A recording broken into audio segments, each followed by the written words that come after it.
Assalamualaikum warahmatullahi wabarakatuh. Perkenalkan, nama saya Desti Alisa Fitri dengan NIM H5401221051. Di sini saya akan menjelaskan mengenai faktor autoregression atau VAR, dan juga nantinya akan ada demoji di RStudio ini.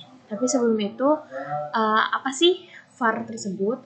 VAR adalah model statistik yang digunakan untuk menangkap hubungan linear antara beberapa variabel time series yang paling mempengaruhi secara simultan. Contohnya hubungan antara M2 real, juga PDB real, dan juga SB real.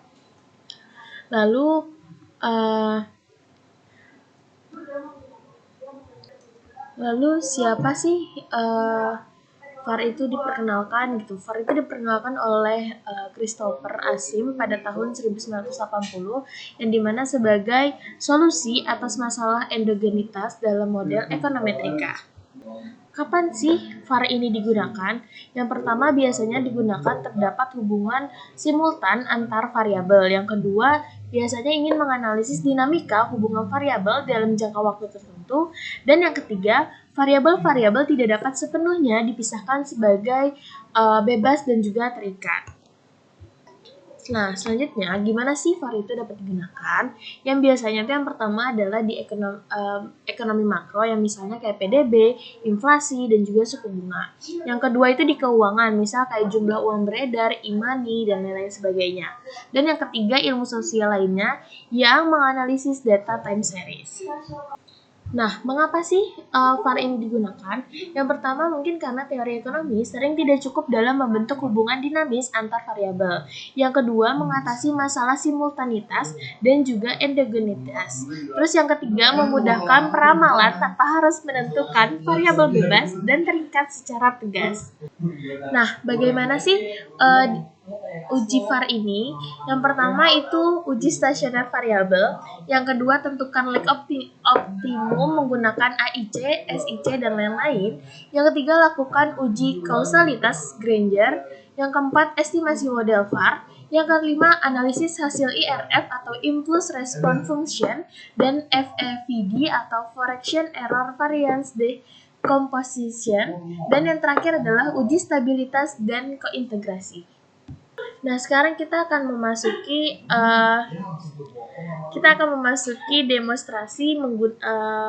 demonstrasi analisis VAR menggunakan aplikasi RStudio. Oke, langkah pertama teman-teman mungkin seperti biasanya kalau misalkan teman-teman sudah mempunyai skripnya, teman-teman bisa ke file, terus ke Neval dan juga ke RScript. Lanjut, kita akan langsung memasukkan datanya terlebih dahulu. Kita import dataset from Excel. Terus kita ke browse ini. Lalu kita pilih data yang sudah kita punya. Di sini aku pakai data, itu ada data suku bunga dan juga data inflasi. Di sini dari 2001 sampai dengan 2010. Ini langsung aja diimport. Nanti datanya langsung muncul. Lalu balik ke RScript yang tadi. Untuk kita memastikan datanya lagi, kita bisa menggunakan TS data sama dengan data 1, karena tadi kita namanya data 1, jadi kita tulisnya data 1, terus C-1, ini langsung di run aja. Terus selanjutnya kita pakai TS data start.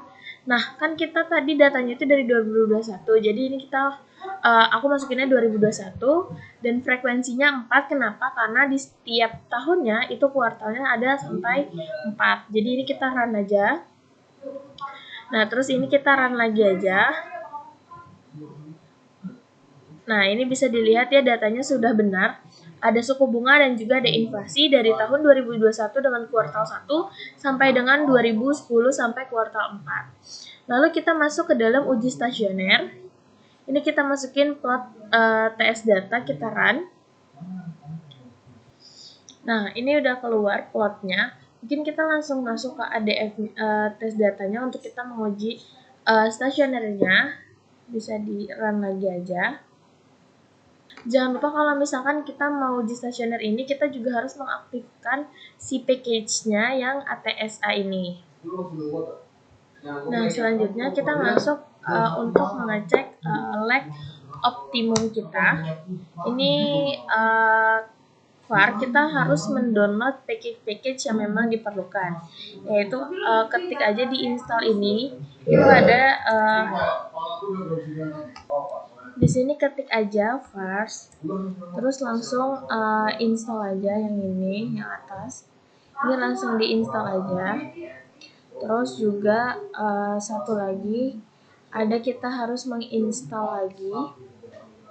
Lalu juga kita install lagi package yang namanya Urcha. Ini langsung install aja teman-teman. Terus juga jangan lupa kita aktifkan si vars-nya. Lalu jangan lupa juga kita aktifkan si Urcha-nya. Karena ini Urcha-nya udah aktif ya teman-teman. Nah, sekarang kita mulai dengan kita memilih lag maksimum, yang dimana kan maksimumnya itu adalah 10, jadi ini kita langsung run aja. Nah, ini bisa disimpulkan bahwa lag terbesar dalam data ini adalah di angka lag 8.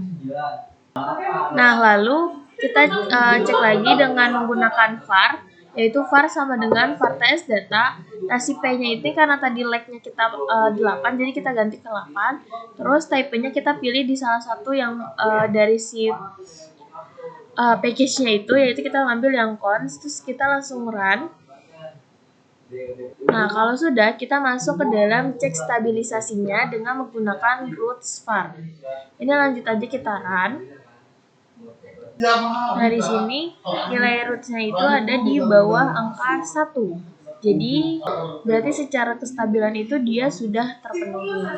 Terus kita masuk ke dalam uji kointegrasi, yang dimana ada di package si Urcha tadi. Jadi, jangan lupa untuk package Urcha-nya diaktifkan kembali. Mungkin kita bisa ketik aja di sini Urcha. Terus kita klik di sini. Dengan nama ujinya itu adalah ini nih, sebentar, Cajo.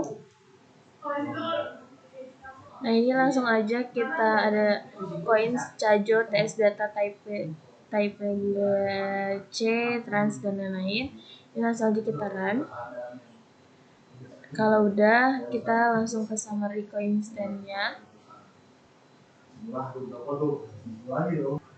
Ini R ini menunjukkan banyaknya kointegrasi dan H0-nya pada di bagian ini bahwa ini tidak ada kointegrasi, sedangkan H1-nya ada kointegrasi minimal 1. Nilai statistiknya bisa dibandingkan dengan si ini 10%, 5%, dan 1%.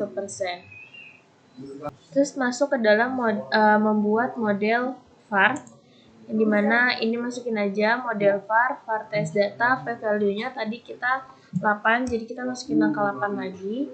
Terus ini langsung type-nya cons, langsung run lagi.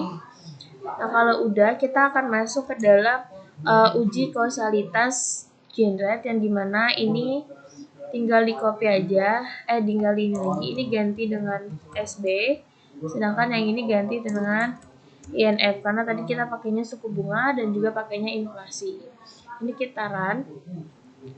Sebentar. Nah, ini udah kita run. Bisa dilihat di sini bahwa p-value-nya ada di 0,5876 dan chi-square-nya ada di 0,29421. Terus bisa lanjut kita ke INF-nya. Ini kita run aja. Di sini juga p-value-nya sama ya, di 0,5875, sedangkan dia di chi-square-nya juga sama, ada di 0,29421. Nah, sekarang masuk ke dalam impulse response function, yang dimana ini kita masukin aja IRF, fonts-nya diganti dengan SB, IMP-nya diganti dengan INF, terus model impulse cons ini diganti lagi dengan SB, terus IMP-nya diganti lagi dengan INF, terus langsung aja di blok, terus di run. Nah, sekarang kita akan ngelihat plotnya, Ini jangan lupa diganti lagi sama data sesuai sama data kita, yaitu SB dan juga INF. Terus ini kita blok lagi, langsung kita run aja. Nah, ini ada plotnya, karena bisa dilihat plotnya. Kalau udah muncul plotnya, kita masuk ke dalam variance decomposition atau FEVD. Ini ada FEVD var, FEVD model 1 var. Ini kita run aja. Terus kita akan buka plotnya lagi. Kita run lagi. Di sini ada yang error sebentar. Nah, ini langsung aja ini di run tadi, terus ini juga di run. Nah, ini plot dari FVD for SB-nya, dan ini dari C4 INF-nya. Ya, mungkin itu saja yang bisa saya sampaikan. Kurang lebihnya saya mohon maaf. Wassalamualaikum warahmatullahi wabarakatuh.